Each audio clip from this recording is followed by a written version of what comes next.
Okay, well, how can I be helpful to you today? Well, You yeah. want to really start this, or do you just want to start by asking me questions? Mm, I'm at your disposal. yeah. Doctors are kind of like judges. We feel the same role in our systems as the judges do. Yeah. And so you have judges and judges have their trials. We have our clinical interviews to collect our data. They apply the statutes to the evidence. We apply our diagnostic criteria to the symptom evidence.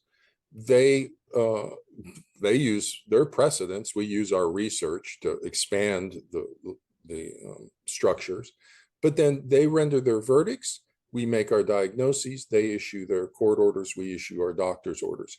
So it's based on the same structure. So as a judge in my healthcare system, well, one thing is the judges in the legal system have helpers. They're called attorneys. And the attorneys present all the legal things that the judge has to consider and the relevant laws and relevant precedents. That's very nice for the judge. They just kind of get to choose between what the attorneys present them to a degree. With my role over here as a doctor, we've turned our helpers into nurses. So we don't have anybody to present all the differential diagnoses to us and all that stuff. That means we have to know all the diagnostic criteria and the symptoms and the associated researchers for everything. That's impossible. Yeah. So what we do instead in the legal system, they do their appellate system in a linear approach. So they first render their verdict and then they appeal it and get a appeal. In our healthcare system, we pull our appellate system way early. We use it right away because we need a diagnosis accurate and right away. So we go out and get a second opinion like a drop of a hat, get a second opinion, get a third opinion. And so we're pulling that second opinion up early because we can't possibly know everything. You just do the diagnostic checklist, parenting practices rating scale, put those two together, and you will diagnose the pathology absolutely 100% of the time. Just collect the data. That would be the example of the trial. It's the clinical interview. Just collect the data. Diagnostic checklist, check, check, check, check, check, check, check. Are these things present or absent? Parenting practices rating scale, rate the targeted parent. Are they normal range or abusive range? With those two bits of information, you will be able to 100% diagnose the pathology ever. And if you want to get a hold of me, look, I'm talking to you and you're in like Denmark and I'm in Seattle. So you know where I am. I'm in your computer. And that's not very far. That's just sitting on your desk. That's true. Maybe I should, well, actually I have sent those to Parliament for just to, maybe you should use these two methods to check. It's stupid that they're not routinely. Yes. It's so easy. Yeah. Why not? Yeah. Why not just have the mental health person routinely collect that information? The reason is because they're not competent, and it will show that they're not. They're going to say, oh my goodness, a delusional disorder? I don't know how to diagnose a delusional disorder. Uh-oh, because the pathology you're working with is a possible delusional disorder. I'll cite Walters and Friedlander. And so if you're working with a possible delusional disorder and you don't know how to assess for a possible delusional disorder, that is by definition beyond the boundaries of your competence. So every single one of your mental health people is unethical. Every single one of them. So where are your licensing boards that are enforcing ethical standards of practice? Nowhere to be seen. Why aren't they enforcing ethical standards for competence? It is insane what's happening in the court system. It is a cover-up, what's happening in the court system. A cover-up by the authorities of the incompetence in the forensic psychologists. And because of the cover-up, children are being abused, spouses are being abused. That's a fact.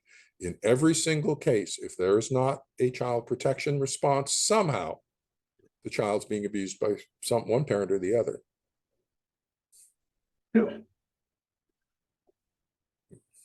I just get abused. Yeah. This is a pathology of abuse. It is. Yeah. And so the system is abusing. And the funny thing abuses the psychologists who try to help you. That's what drives them away. It abuses Dorsey. She comes over, tries to abuses her, abuses everybody and this is the pathology of abuse. Narcissistic, borderline, dark personalities, the core of evil, dark personalities, malevolent, dark triad, narcissistic, psychopathic, Machiavellian manipulation, vulnerable dark triad, vulnerable narcissism, borderline Machiavellian manipulation. Add sadism to get the dark tetrad. Holy cow.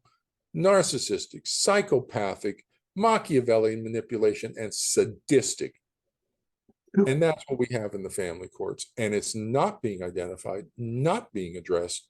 It's a nasty pathology over here. So, yeah, it drives me crazy that these mental health people don't want to solve it. All right. Yeah. I'm like going down now, but organize the information, come up with additional questions if you have them, and you can set up another time. Excellent. I'll answer any questions that you may have. Right. Maybe you want to talk with your some of your parents and other people and say, what would you ask Dr. Childress if you had the chance? I could, I'm quite sure I could get a lot of input there. Yeah. And just have them send me the stuff. Once I say this over and over, I'm a clinical psychologist and I'm working. That I'm trying to stop active child abuse and active spousal abuse by the other mental health professions. Yikes, cowabunga. I wish they'd stop abusing the children and parents. That would make my life a lot easier. Once the child abuse stops and we get a handle on that and the spousal abuse stops, then I can go back to just being a normal human and write my journal articles and do my stuff and do my therapy and get back to a normal life. Right now, though, I am active as a clinical psychologist working the family courts, trying to stop the active spousal abuse and active child abuse. And I'm not getting any help from anybody in the legal system or in the mental health system or any. So no licensing boards are holding people accountable. And so it's kind of weird that nobody else is here trying to solve this. Yeah, it is very, it's odd. It's like nobody wants to touch it. No. And the moment, and there's a variety of reasons for that. Why don't we call it here for the day? Yeah.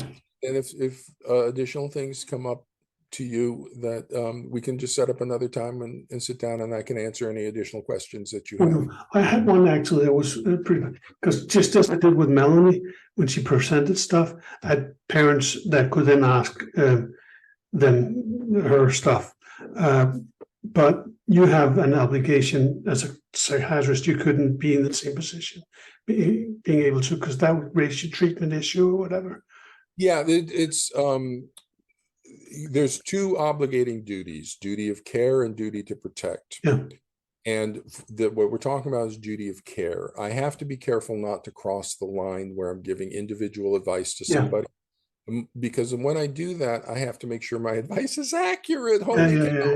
Which means I have to do a whole assessment and figure out what's going on. And that's not, So as long as the questions stay general, I can answer general questions. The moment you say, in my family, I can't. I have to talk with everybody involved and do things.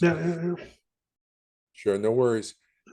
Let's go protect these kids. Yeah. You know where I am. I'm in your computer. Exactly. All right. Cheers. Thank you.